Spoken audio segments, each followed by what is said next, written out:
we're about to go to something else that I was really excited to sit back and listen. I didn't even jump in for this one, but it was a great conversation we recorded with you and John Arezzi. And of course, anyone who listens to the show hears me plug the various Arcadian Vanguard shows. They know that one of the great shows on the Arcadian Vanguard Podcast Network is Pro Wrestling Spotlight Then and Now, where myself and John Arezzi go back and review the original classic landmark episodes of Pro Wrestling Spotlight, the inside wrestling radio show that started in 1989 and broke news, revealed news, and of course is a great time capsule to look at a time in wrestling that was fascinating from 1989 to 1996. And it's such a great time. We have a wonderful time each and every week recording the show. People love it. And John has just put out a book called Matt Memories, and it goes much further than the radio show because John has had several interesting lives in and around wrestling, but under several different names. In and around wrestling, but in and around sports, in and around the music industry. It's a fascinating book, and it was a real kick to sit back and listen to you guys reminisce. Well, in that case, without further ado, why don't we play the recording of the conversation that John and I had just yesterday, and we'll let the people decide for themselves. All right, joining us on the program right now is a guy, I've had a few bones to pick with him in the past over one specific topic, but I still like him for some unknown reason. My blurb is actually on the back cover of his brand new book, Matt Memories, My Wild Life in Pro Wrestling, Country Music, and with the New York Mets. John Alexander Arezzi. John, thank you for coming on the program today. Hey, it's my pleasure to be here with you guys. I really appreciate the opportunity. Well, you get to talk to Brian all the time because you do the podcast together, which, by the way, for a plug for that too, you got so many things going on, John. You're busier now than you've ever been. Pro Wrestling Spotlight Then and Now is the podcast where you guys actually go back and replay moments and interviews and things from the Pro Wrestling Spotlight radio show that you hosted, and then update it and talk about it in historical perspective. But we got to get it out of the way at the start. And you've been on the show here a few years ago and we talked about it. Mm-hmm. But you are indeed patient zero. Yes. My blurb on the back of the book says, I've even forgiven him almost for being responsible for letting loose wrestling's greatest plague on an unsuspecting citizenry.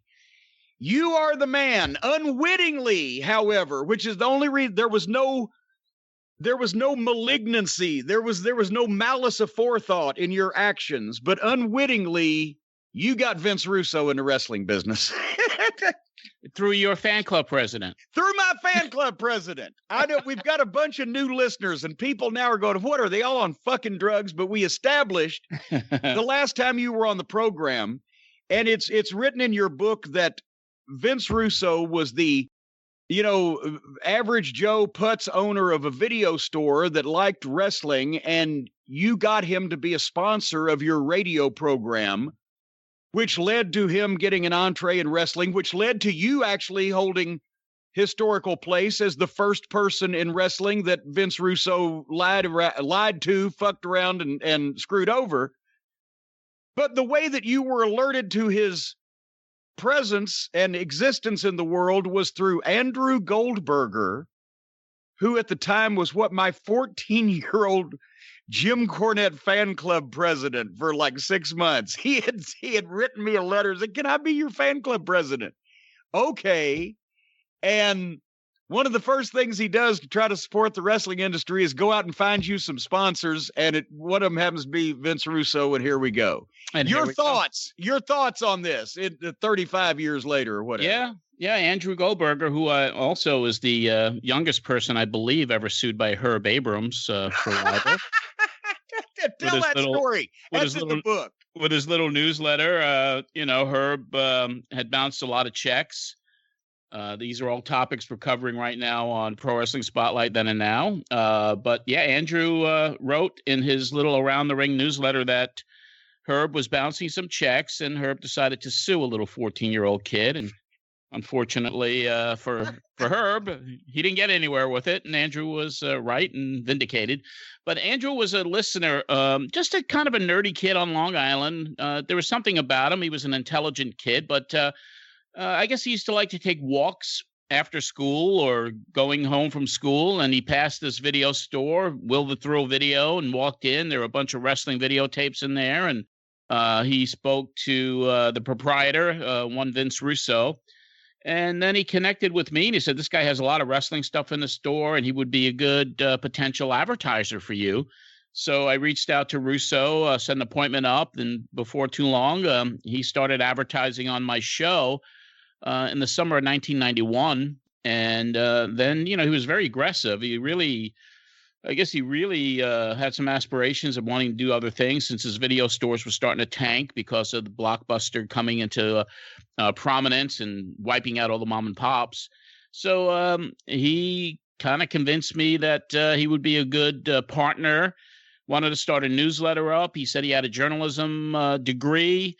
And he said that we could reach actually, you misunderstood him. He said, I know a degree of journalism. I know a degree of journalism. I'm sorry, Jim.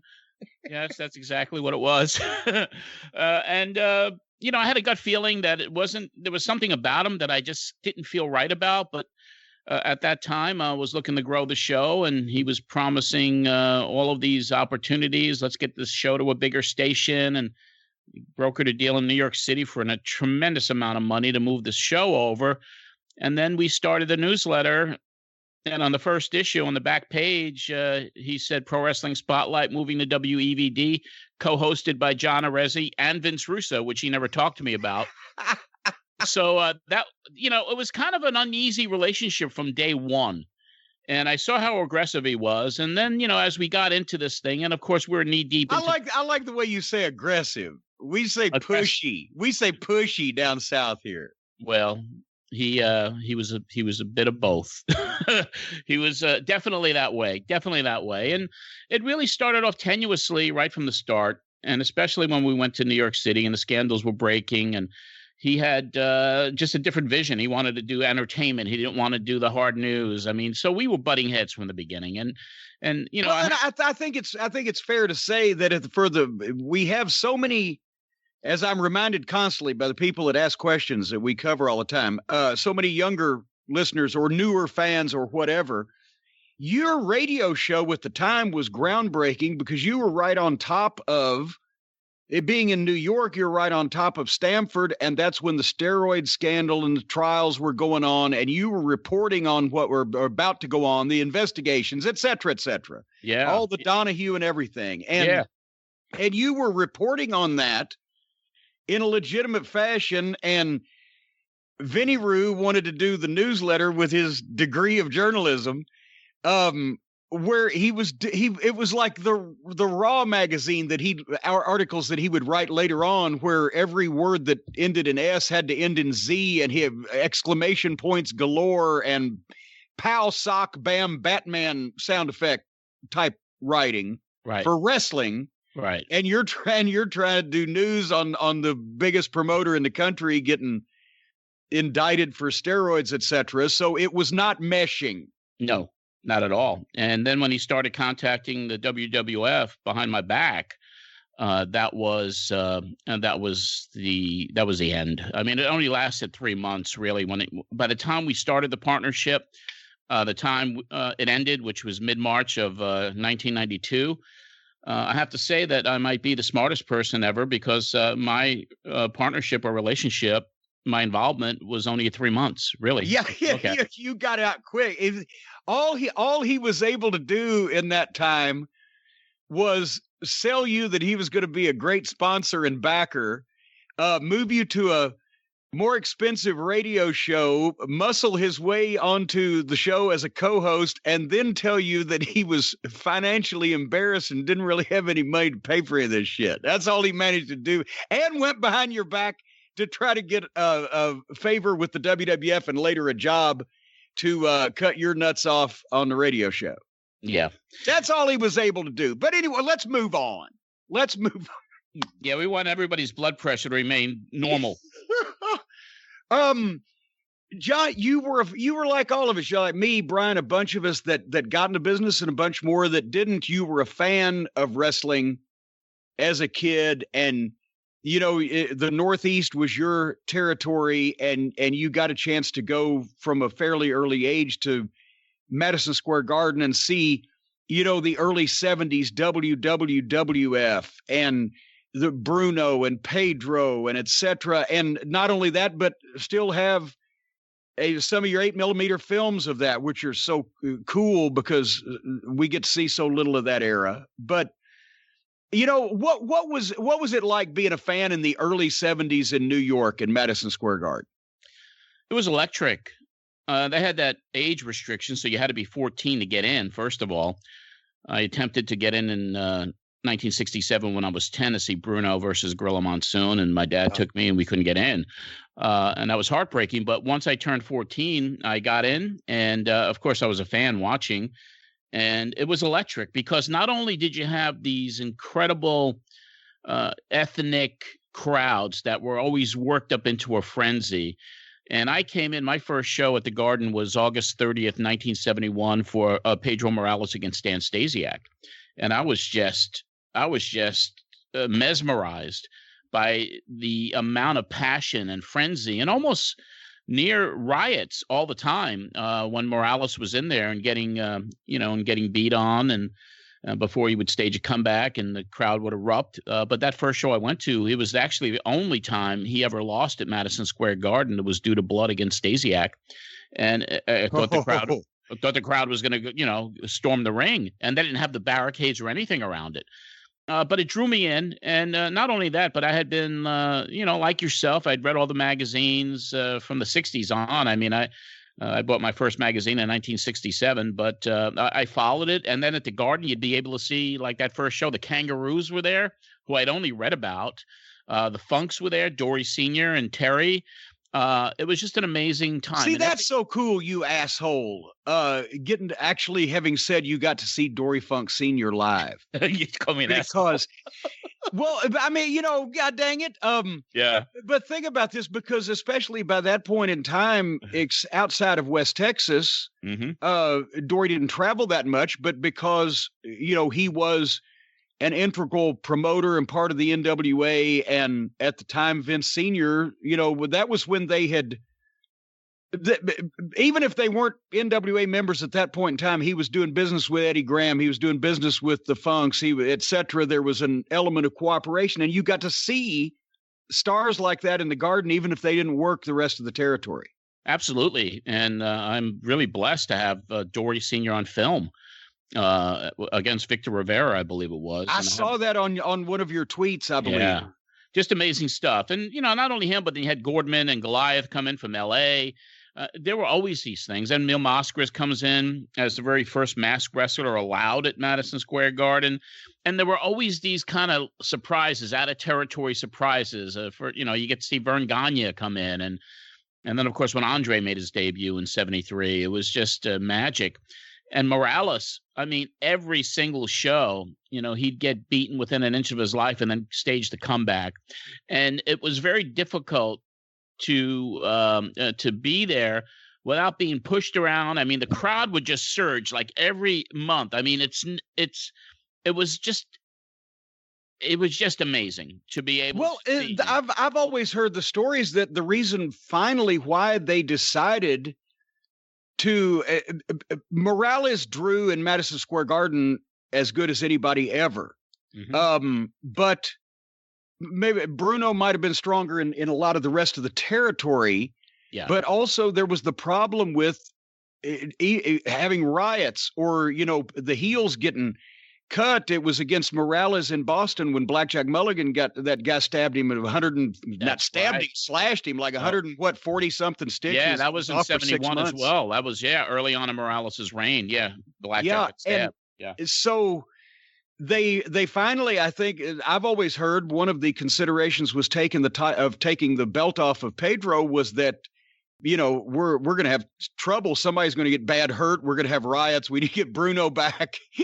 He's stronger in Pittsburgh anyway, and the Italians aren't as violent as the Puerto Ricans. But but that, I mean, in every wrestling arena in those days, it was a similar feeling. Of course, not as big as the Garden, because there wasn't 20,000 people in one place, and but the babyface, the hero, the people lived and died with it. And I remember many times as a photographer, just as you were doing here, as you're about to in your teenage years become a ringside photographer, when the match would be over and the heel would be getting heat on the baby face and the bell's ringing and the referee's been thrown out of the ring and maybe the manager's getting involved.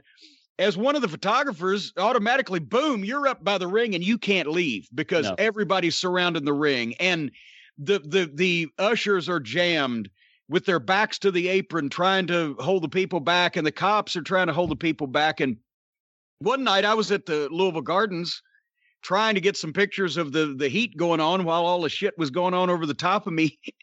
And a guy came in between me and the usher, ducked under us, slid head first into the ring and kicked me in the balls on the way into. And by the time he was on his hands and knees, of course, I think it was Lawler had football kicked him under the chin and he was toast. But they wanted to help their hero, and for the homogenized, sanitized entertainment bullshit that goes on today.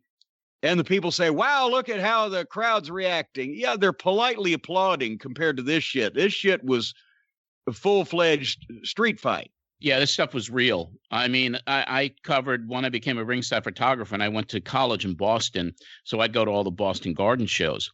And that place was even wilder than the Garden in a lot of ways. And they had to actually put a net around the ring, on top of the ring, because of all the debris that used to be thrown in there. And that's right. I've heard that it's like the old fishing net thing, yes, where when they would throw the bottles from the cheap seats, they would catch in the net instead of hitting a guy in the head. Yeah, I mean, it was crazy. And that's the first place that I remember that had plexiglass all around the ringside area. I mean, it was just, it was incredible. I mean, the heat that was there. And that was really Italians for Bruno. Yeah. The Garden with its ethnic support for Pedro Morales. And then when Bruno came back in, it was maybe a tad less frenzied, but it was still frenzied nonetheless. But I got that opportunity to, beat the Garden for consecutive shows, really from August of 71 right through around 77. I went to every single show. Initially as a fan, and then of course I kind of talked my way into a press pass, and that was magic for me, because then I was alongside George Napolitano and Bill Apter and the Japanese photographers, and Photographers Row at Madison Square Garden was just kind of like magical just to be with those gentlemen. Well, and also you touched on something there. You talked your way into a press pass. You talked your way into almost every job you've ever had. And the thing is, you've in pro wrestling, we'll talk about your wrestling debut in a second, but country music, the New York Mets. I mean, you say in the book, you actually got your professional name, John Alexander, from the actor Jason Alexander. And I had already, but when I got to that part in the book, I'd already said, this is George Costanza, except you went to country music instead of industrial Kruger smoothing. Because you literally bullshit your way, yes. and I love you for it, into everything. You had been a ringside photographer for several years at WWF arenas and events, and somehow still managed to get yourself booked as a wrestler, despite having never done same in your life, and they went for it. Tell that story. Yeah, I mean, I was kind of low key, like, they knew me, but they didn't know me. The guys on top, Gorilla Monsoon, who was booking. But I had a really good friendship with Ernie Roth, and it was during the fall of 1977. I was 20 years old, and I had shot ringside. I had the Pro Wrestling Spotlight radio show at my college station. I shot all the matches, and I was kind of like, I'd love to see what it'd be like to do it, and I talked to Ernie, and I was like, I think I want to give a shot to it. And he was like, are you crazy? Why would you want to do that? I said, I don't know. I just wanted to see what it's like. And he goes, well, where have you worked? I said, I've done a few little indie shots, which really meant that I was like banging kids at colleges' heads against doorways and asking them to backdrop me after I, was drunk at a party.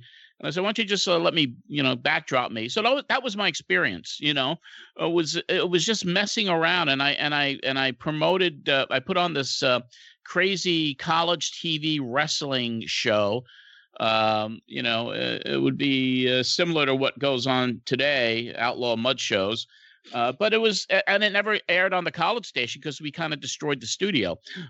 So got reprimanded. But anyway, getting back to Ernie, and he was like, all right, I'll, make a couple calls. And then he reaches back out to me and he says, January 10th, TV, Philadelphia, you're booked. I was like, oh, okay. So I go in the catalog, get my K&H wrestling catalog out, and Carl and Hildegard. There you go. And I order my boots and my singlet, and then I show up January 10th, 1978, not telling anyone, no one really. And I show up, and Ernie gets Monsoon, and Monsoon comes out, and he looks at me like he knew me but didn't, But he's like, you got your gear? I was like, yeah. He goes, where have you worked? I said, down south. That was it.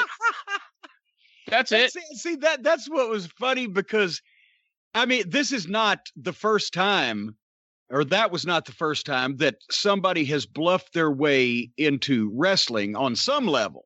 Oh, yeah, work some independence or whatever. And I mean, yeah. And it's happened in the Southern Territories on numerous occasions. I booked one guy that kept bothering me from the Circle K in Morristown one time, and he swore he had wrestled. But in the WWF and the biggest territory in the world, that just your balls had elephantitis. Oh no, without a doubt. And Monsoon says heel or baby, so it's like heel, and then McMahon, who certainly recognized me, had supplied pictures to him for the Madison Square Garden programs, and he basically just went up to Napolitano and said, I didn't know Arezzi was a worker.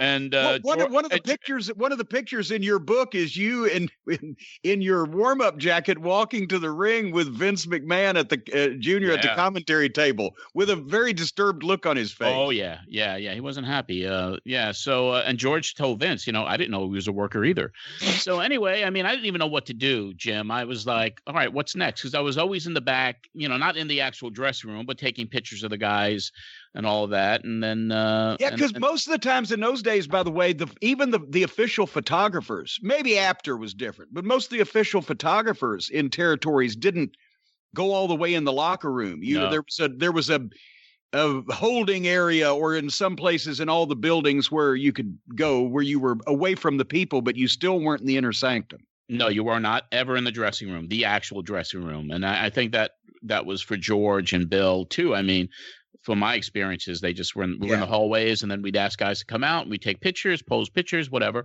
But then I asked Ernie, I was like, can you find out who I'm working with? I wasn't even afraid to go in the locker room. I really was. And then he comes out and he goes, Dusty Rhodes. I was like, oh shit. And then I get in the locker room, and here I am. And then all of a sudden, Sylvana Sousa sees me, and he recognized me as taking pictures of him, and he knew me as the writer, photographer guy, and then he started whispering to some people, and before you know it, it's me and Sousa against Dusty in a handicap match. And then Monsoon comes up to us, and he's like, all right, 4 minutes. Dusty goes over, you guys work it out. So we talk about it, and I'm just sweating. I'm just like, I don't know what I'm freaking doing. And but always in the back of my mind, I said, this would be a good story to write about someday, and if you live through it. And I did write a story about it, but it didn't come out until over a year and a half later. I wanted to give it a little time. But anyway, I go in there and we talk out what we're going to do in the match. And believe me, man, I go into that ring and I don't know what I'm doing. And we start the match, and it's supposed to get. And now let me ask you this. Let me ask, because Dusty was a very smart man. Absolutely. So probably by the time that y'all passed 4 or 5 words, he probably knew that this was not going to be a stellar performance on anybody's part. But what did he say to you? Just follow me. Yeah, pretty much. I tell you what to do. I give you some boogie, baby, boom, boom, boom, and I tell you, rake my eyes, and you stop me for a minute and get a little steam, and then I'll make my comeback. That was kind of generally like that, right? Yeah, it was pretty much spelled out, and then in the corner, match starts and get him in the corner, and me and Sousa would start working on him a little bit, but I didn't know what I was doing. I'm hitting him on top of the head. I'm like, I give him a knee that's a little stiff, and then all of a sudden, like, Sousa gets thrown out of the ring, and his back is towards me, and I charge him. And he turns around and he just grabs me by the hair, and he just looks at me and he was like, "I'm going to teach you a lesson." And his elbows on top of my head they shook me to my core, and I was literally in a fog right from the beginning. And I didn't know what I was doing. I mean, the bionic elbow could be a shoot maneuver if he was in the right mood for it. Well, he was in the right mood for it. And the whole match was 4 minutes, and he goes to whip me into the corner, and I run into Sousa. I fall down, and later on commentary, having the match, Vince McMahon is like, a total lack of coordination by this newcomer, John Anthony, and so it was just kind of a mess. And then I couldn't even go with a slam. I didn't even know how to go with a body slam. So he picks me up dead weight, and he throws me on Sousa at the finish, and he sits on my freaking head to pin me. It sits on my head. I mean, literally, he throws me on top of Sousa, and he sits on my head, and then gets up, puts his ring jacket back on with his furry cap, walks to the back, and that was that, So I was embarrassed, and I had friends at ringside like Michael Mansky, just a legendary fan. Oh, I used to be pen pals with Mike. Yeah, Mike's a great guy, and he was just looking at me like shaking his head, and I mean, I was trying to hide, and then I had to work another match. They actually had me booked for 3 matches that night. The second match was me and the Continental Nobleman from Sicily, Joe Turco, and myself against Chief Jay Strongbow and Peter Maivia. And in the third taping, I was supposed to work against Bob Backlund one-on-one. Oh, my God. Yeah, right. So into the fire I was thrown, but the third match never happened.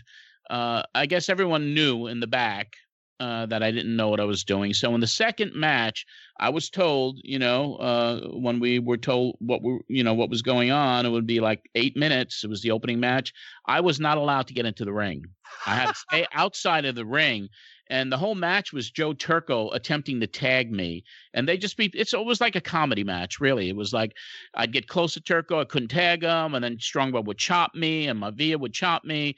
And then finally, to finish, I was supposed to get thrown into the ring, get tossed into Maivia, who would give me a headbutt, and down I'd go, and Strongbow gets the 1, 2, 3.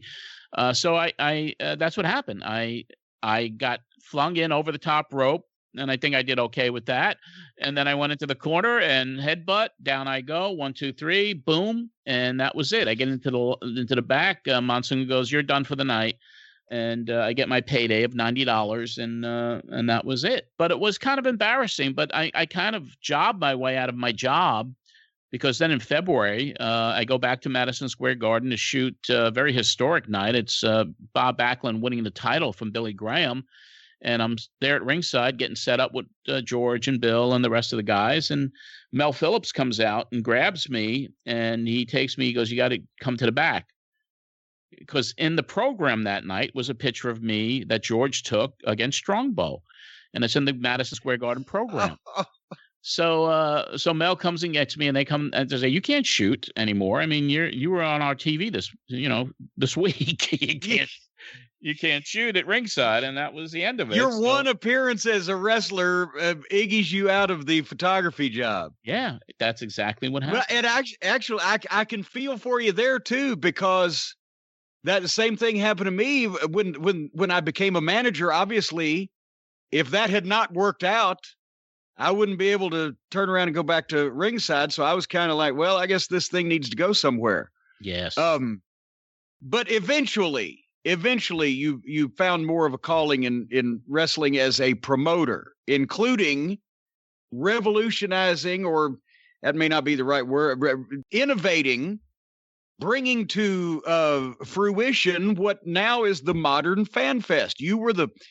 There had been fan club conventions and the WFIA conventions. I know you were a member and went to some of them, and I became a member and started going to some of them right after you. That's where I met you at first time, I think, was that. I think, didn't we came and went because it was early. You were in Knoxville in 78. Knoxville, that is correct. Yes. So we were together for one. You had been, you'd won some awards, some of the photography awards. I remember your name in the pantheon of those lists. Yes. And I was on the board of directors in the 78 or 77 and 78. I was on the board at the time. And boy, were we bored. But But there had been, as I said, the fan club conventions, and there had been, different get-togethers or personal appearances. I got a cool flyer from the Rip Hawk and Swede Hansen fan club that Rock Riddle ran back in the 60s in the Carolinas, where they actually did a dinner at a Holiday Inn. tip the waitress, try the veal. At one point in the 60s even. But you really, it was like, because of your baseball adventures. Yes. I guess I'm skipping all over the map on your life and career, but you patterned the Weekend of Champions wrestling conventions that you started after like the baseball fantasy camps and personal appearances and things. And you after that, I wasn't at the first one. I thought the one I was at was your first one. No, and then I realized that it was the second one in hindsight, but you went balls to the wall. I mean, Ric Flair, Buddy Rogers, Lou Thez, Bruno Sammartino. Too bad you couldn't get any big names. I know. It was tough getting those big names. No, but I started, it was the radio show happened first. I went on the air in 1989 and slowly started building an audience. And I always used to go to these baseball card shows because I was a huge baseball card fan, and I'd want to meet the legends and the Miracle Mets and whoever. I mean, so I always wondered why there wasn't this type of platform for wrestling.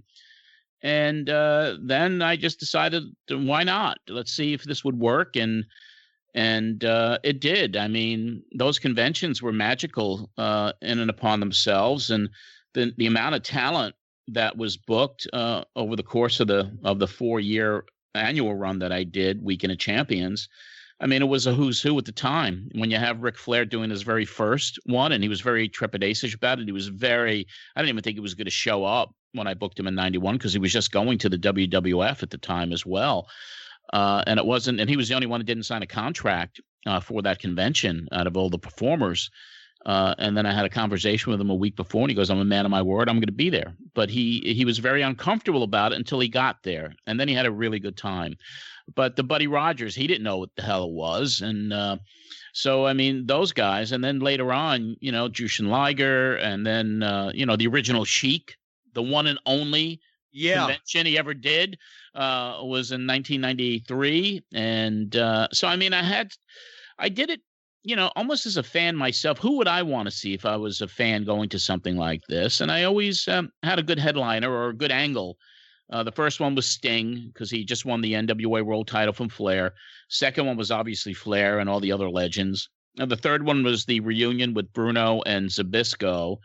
And then the fourth one was I promoted a show. I had the Sheik, I had Terry Funk, I had Kevin Sullivan, had Conan, had Sabu, Chris Candido, Louis Spicoli, Tammy Fitch. I mean, it was just kind of a crazy a show in a ballroom. Sherry Martel. I mean, it was Medusa. I mean, it was just crazy.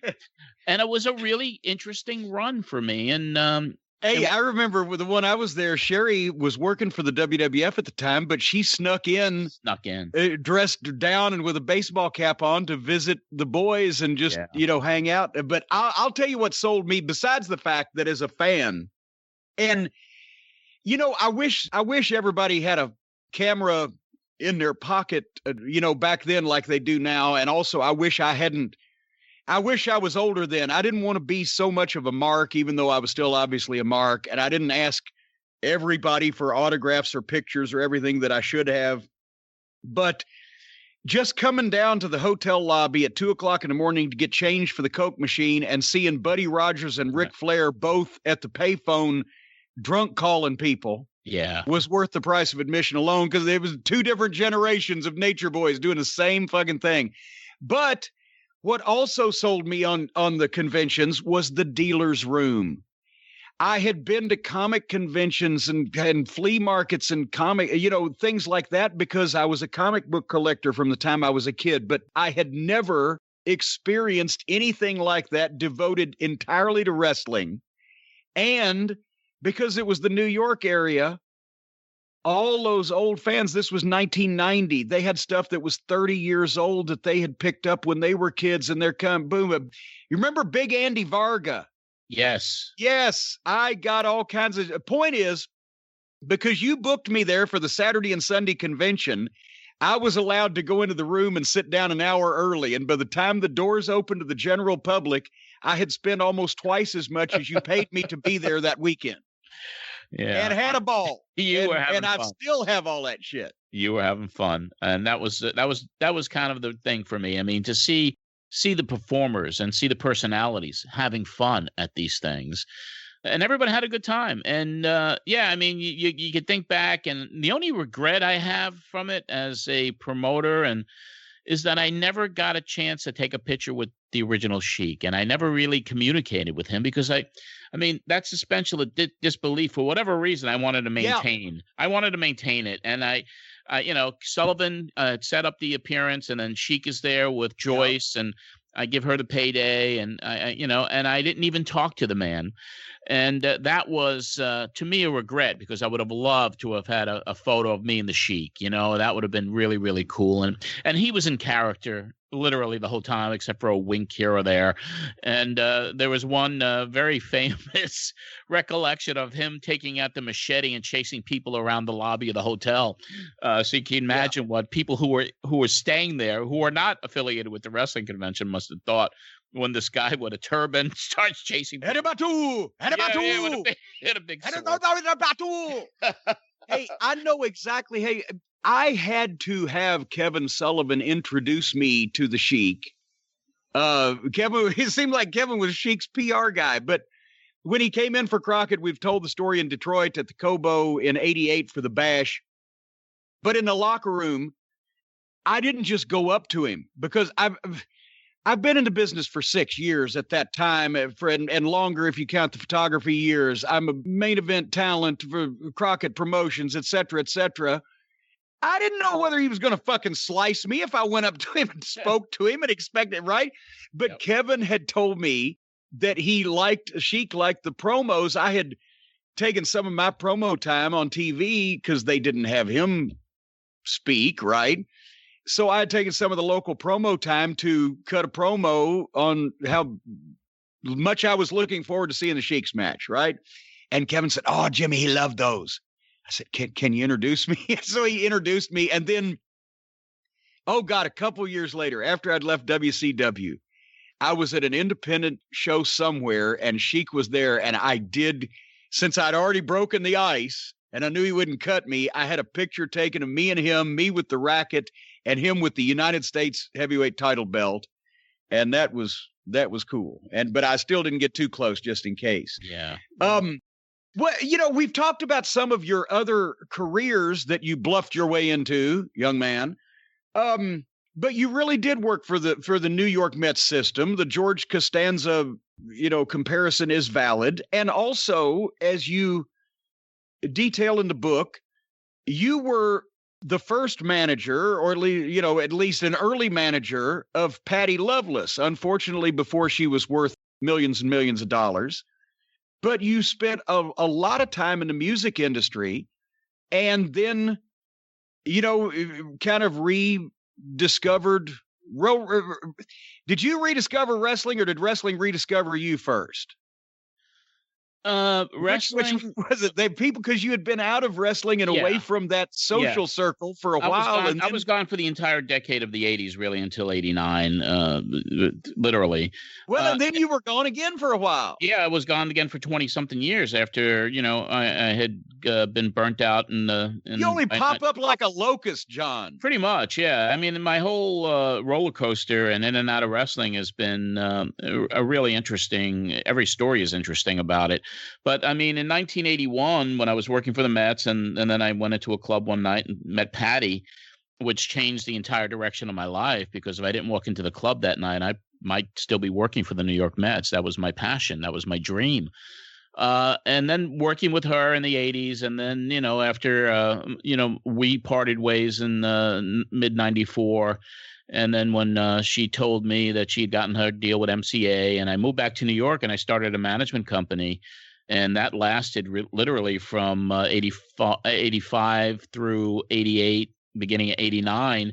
And then the partners that I had, I mean, there was, those are all talked about in the book, these gentlemen that I was associated with and what was going on in the music business. They closed up shop. They told me we're out of business. And I was like, what do I do now? And I was like, well, I have wrestling. Maybe I could do something with wrestling. I had a radio show at college, and I had a failed attempt at starting Pro Wrestling Spotlight on commercial radio in 1985 when we got thrown off the air. Me and George Napolitano were hosting it. After just 2 shows, we got thrown off the air at WNYG because what took them so long? We played Captain Lou's History of Music, and the owner of the station, this little old man, heard it, and he was like, I don't like this. And he threw us off the air. But anyway, I went back in 89, and that's when I went back in. It was like, I thought it was something to fall back on, and I felt that a radio show about the business would be something cool. And I didn't know what was going to happen with the show. I didn't know what it would involve. I just wanted to do something to try to make a living, and that's how I got back in. And then it just kind of progressed, and I was in the wrestling business full time from 1989 till I got out in 96. Well, and over that period of time, you promoted different events, different overseas tours. You did some work with the Ron Skoler and the initial AAA invasion of Los Angeles, where they did those mega gates at the sports arena. You managed a little bit. I didn't really have anything to worry about in that not at all aspect of it, but you promoted much more successful tours of China than I ever did, though, John. So we've got that going for it. But you were everywhere doing a little bit of everything, and then you were gone again. Did you just kind of burn out instead of fade away on it, or just branched off in a different direction? I burned out, Jim. I was, this was, the scandals. I had enormous financial problems at the time. And then you bring Russo in, and that happens. And then you're trying to promote, and you're trying to stay on the air, and you're trying to get sponsors. And when I became a promoter, when I started dealing with individuals like Jake Roberts and all the others, and all the others that would just work you and use you and abuse you, and believe me, there were several that were unbelievably kind to me and that I had great relationships with. But then there were the others, like Jake, who basically just destroyed me mentally. I mean, he did a number on me, but the Russo thing did a number on me, and I was bankrupt, and I started promoting, and I started losing money on shows. And I'm like, my weight was spiraling out of control. I was almost 400 pounds, and I was sick. And the thing that got me most is that I'm becoming what I don't like. I'm becoming a person that I am disgusted with, because you are, in a way, working people, and you're trying to close a deal, and I didn't like what was going on. So and it literally was a show that I did in, I believe it was at the Phoenix State Fair with Mil Mascaris on top and some others, that I lost money, and I was like, I can't. I'm bankrupt. I'm going to be 40 years old. I have no health insurance. I got no savings. I don't have a freaking car now. I mean, I'm just at the bottom of the barrel. And I started looking for a job, and I saw a little ad in the paper for a salesman for sell advertising at this little country station. And then I was like, well, I love country music because I really found that music genre. I loved it because after Patty, I started listening to country radio to hear her, and I fell in love with country music. So I had a passion for it, and I got hired by this little radio station. They gave me a 30-day trial. And I literally, I literally just said, please, God or whoever up there, if you give me one more chance, I will always from this day forward do the right thing by everybody I do business with, under promise, over deliver. And it changed my life. And I started making money, and my income doubled. 96 to 97, 97, 98, 90. And then I get hired by a big radio station in New York in 1998. I become their director of music marketing. I start getting integrated in the Nashville community by taking trips down there, meeting with the labels. I helped Toby Keith get his first New York airplay with How Do You Like Me Now? So I developed a great reputation in Nashville. And then in 2000, I get hired to open up the offices for a TV network in Nashville called Great American Country. And I had a really good run there. And that's how I got, left wrestling in the 90s. And that's when I changed my name. I wanted to put John Arezzi in the rearview mirror, and I didn't want anybody to find me. I just wanted out. And country music gave me that platform. Well, and as you mentioned in the book, also, you were successful there. You could sell ice to Eskimos. You were selling a couple $1 million a year, billing in ads and more online, and you're integrated in music and especially in Nashville. Yeah, well, probably from the time you've spent in Nashville now.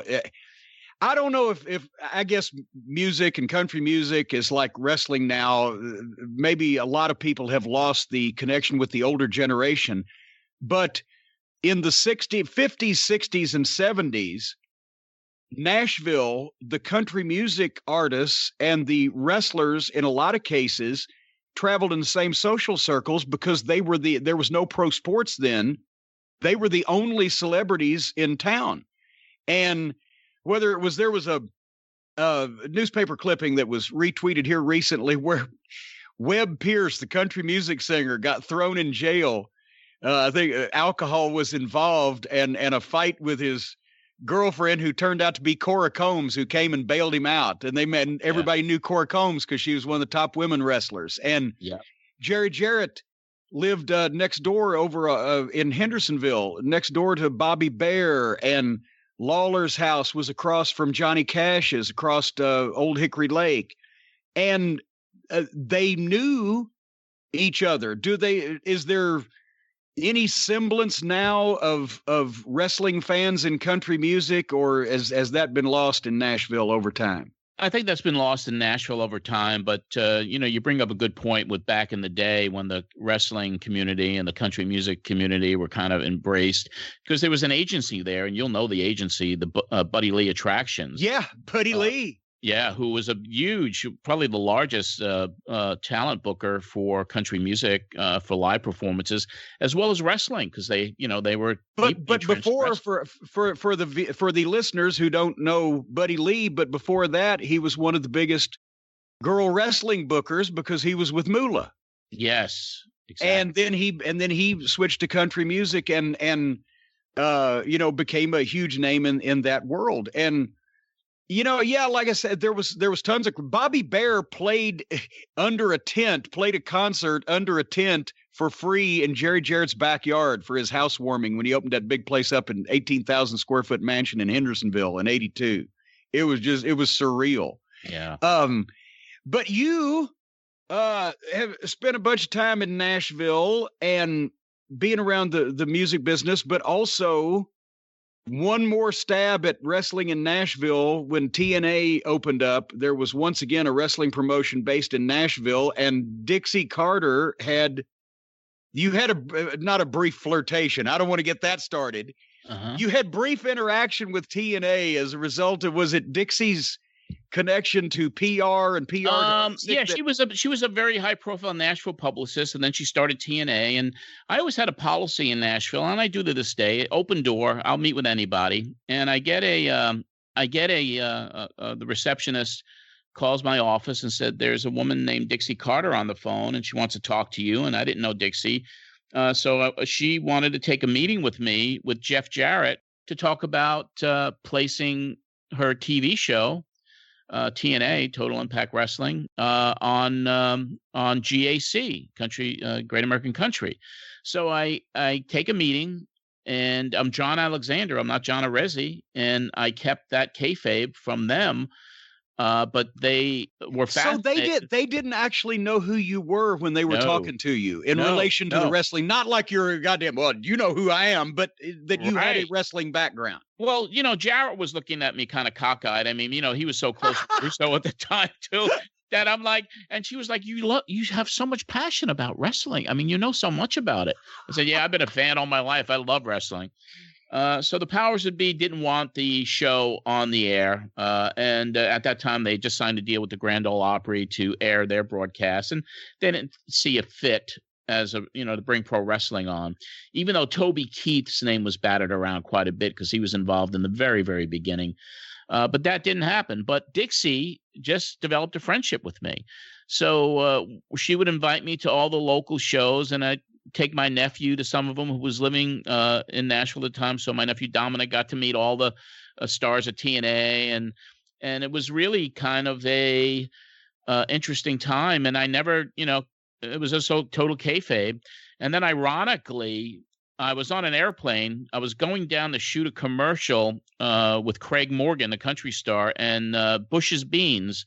I'd been part of a deal that was about a $12 million deal to do a huge platform across Scripps Networks, who had bought GAC, and they had the Food Network and the Cooking Channel. And we got Craig Morgan to be the spokesperson for Bush Beans. And I'm on a plane going to Orlando to shoot the commercial.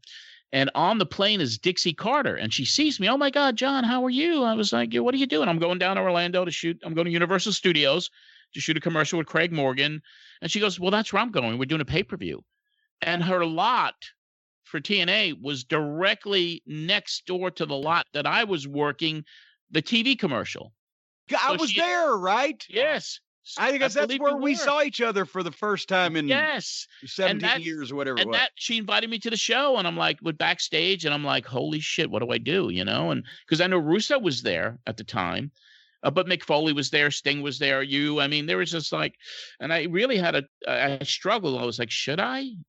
Should I? I said, what the fuck? I'm going to do it. And I did. And I walk across the lot. They go into the area where TNA is. And the first person I see at the coffee truck was Russo. And I hadn't talked to him in years. So I just snuck up behind him, tapped him on the shoulder, and he turned around. I said, how you doing, stranger? And he looked like he saw a fucking ghost. And actually, he always looks like that. Yeah. Well, I mean, he was shocked. And he was like, oh my God, you look great. How are you? Da, da, da, da, da. And then, and that's when I saw Bully Ray, who poked me in the back, and he was like, fucking John Arezzi, what are you doing here? You fucking this and that. I was like, what did I do to this guy? And it was just kind of like, he said, he accused me of like not booking him on a show, and there was just something crazy. And so lo and behold, I'm saying hello to Cactus. Wait a minute. Bubba Ray comes up and he's hot about something from 15 years before. Yes, it freaked me out. I was like, what did I do to this guy? And then, Dixie sits me with her in the front row of the pay-per-view. And I'm sitting there with her and her husband, Serge, and Mick Foley's on commentary. And it's, the main event is Dudley's against Sting and Kurt Angle. So they're brawling outside the ring in front of Dixie where we are. And then the Bubba's, brawling with Sting. And then he tells Sting, throw me on him. Oh, God. So before you know it, Dixie don't know what the fuck is going on. Bubba, gets tossed over the rail. He lands on me and he starts choking me. And Mick Foley's like on commentary, the heat between John Alexander, radio personality, and Bubba Ray Dudley, the heat from 10 years is finally surfacing, you know? So I didn't know what was going on. She didn't know what was going on. And well, now that's truer words have never been spoken there. Yes. Well, yeah, there you go. But it was an interesting thing for me. And that was kind of like a taste of wrestling for me during those years in Nashville. But I still didn't tell anybody that I was John Arezzi. Well, you did me. Oh, of course, yes. Mick Foley, and of course Rousseau, and a couple others. Imagine that you could say that you are going into a wrestling locker room, and one of the only people you want to share your true identity with is Jim Cornette. That's something that most people probably wouldn't be able to say. Before we talk about what you're doing today in the current day in and around wrestling, you got to tell the people, as a go-home story, the reason why you need to call Stephen P. New at newlawoffice.com, 888-692-8084. Sir Paul McCartney stole one of your ideas. I don't know if it was McCartney or it was just the top brass. He's involved. I can tell he is a no good idea thief, but I got a kick out of that story too when I saw it, because I've identified with that also, people stealing your ideas. Yeah, it was heartbreaking. I mean, I was involved with a charity project, and one of my artists, Sarah Darling, it was a project to raise awareness and raise money for women's breast cancer, and it was in honor of McCartney's wife, Linda, who'd passed from breast cancer, and a guy named David Ross, who was a big record guy up in the Northeast, came down, and he put together this album, and he picked country artists to do covers, renditions of McCartney songs. So the artist I was managing, Sarah Darling, did a version of Blackbird, which immediately started getting airplay on Sirius XM, and then there was a show at the Ryman, and then I had this idea because the guy that was promoting it, David Ross, his partner's attorney was very close friends with McCartney's attorney. So I had this crazy idea of what if we get Paul McCartney to come to the ACM Awards and bring Sarah Darling on to do Blackbird, and then McCartney comes out, and all of a sudden there's an all-star band jamming out to McCartney, and it was supposed to be this grandiose idea, and I started talking to individuals, and everyone was on board. McCartney heard the cover and liked it, and Dick Clark's son, Rack Clark, who was involved with CBS and the ACMs, and the ACM people, everyone was on board with it. And then there was a couple of snags that took place, but I go to the Grammy Awards in 2012, and McCartney's being honored there. But at the end of the Grammys, the same idea that we had talked about, here comes McCartney, and then all of a sudden there's an all-star band jamming out to McCartney, and I'm like, that was the idea that we had put together. And then next week, I get a message that McCartney decided to take a show in, I think, in South America somewhere, so he wouldn't be able to do the ACMs. And I was like crushed, because that was really almost a 6-month process to try to get that deal done. And it just exploded, and it didn't happen. And, it was close, but no cigar, because McCartney is the one guy in my life that if I had an opportunity to meet him or do some business with him, that would be the ultimate, and I could die after that. But it never happened. But we don't want you to do that. No. You don't have to go that far. But dang that Sir Paul. But all these stories and many, many more of country music, baseball, the New York Mets organization, wrestling from a perspective of a radio show host, a manager, promoter, jack of all trades, Bluff Master, all that and more.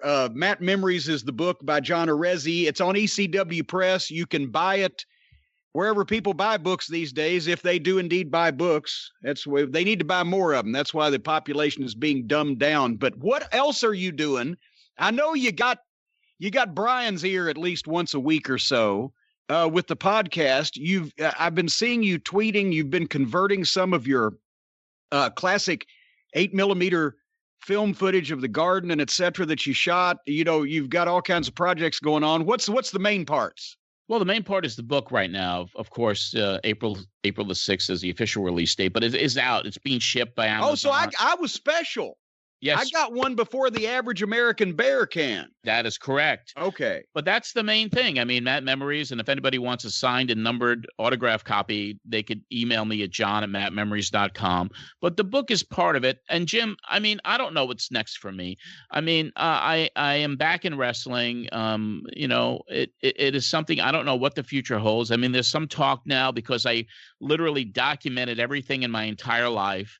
On video, on film. I have all of these archives. I have about 10,000 negatives from Madison Square Garden and all the East Coast stuff. I have tons of shows that when I was a promoter that people have never seen. I got lucha stuff that people have never seen.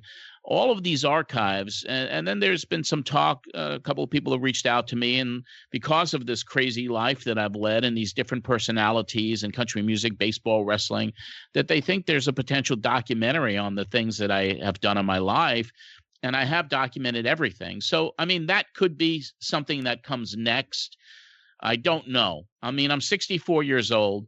I am I can't get back in the music business because I've aged out of it, and I don't like dealing with the artists in today's generation. I think they're just that's another whole story, but I just don't enjoy that anymore. The business has changed so much. But we'll see. I mean, I'm open to opportunities. I love doing the podcast with Brian. I mean, it brings back this history from 30 years ago. Every week we do it in chronological order, and it's funny, and we have characters that have developed from this show, and I'm listening to these shows for the first time in 30 years. So it's kind of like, it's like this jolt to my memory. So I'm enjoying all of that. I mean, I enjoy the podcast more than anything. And the book was, I'm proud of it, and we'll see where it goes. And whatever else is next, I don't freaking know. John, you may be patient zero in the wrestling business, but you are also probably the only person I can think of that has been in the wrestling business and changed their name that many times, none of them to stay ahead of the law. Thank you for being a part of the program. Good luck with the book, Matt Memories, and thanks to Greg Oliver, also your co-author, who we need to give him some love here. He does some great stuff as well with the Hall of Fame books and etc. But anyway, we will listen to the podcast, Pro Wrestling Spotlight Then and Now. We'll get the book on April 6th, and we will have you back under another assumed name at some point when you decide to bluff your way into something else. How's that? That sounds like a plan, Jim. Thank you. Thank you, John. Well, there it is, Jim. Your conversation recorded yesterday with John Arezzi, of course, the man who brought everyone Pro Wrestling Spotlight, the originator of the wrestling convention, but more appropriately today, the author of Matt Memories, available right now via ECW Press, wherever you find your favorite books. Well, no, he just said it wasn't on sale till April 6th. You can order it right now. Oh, you can order it. They just won't send it to you. Well, I think they're actually mailing out early copies depending on where you buy the book. Well, then fuck. Just go ahead and buy the thing now then. That's right. If my store is closed, you need something to do with your money.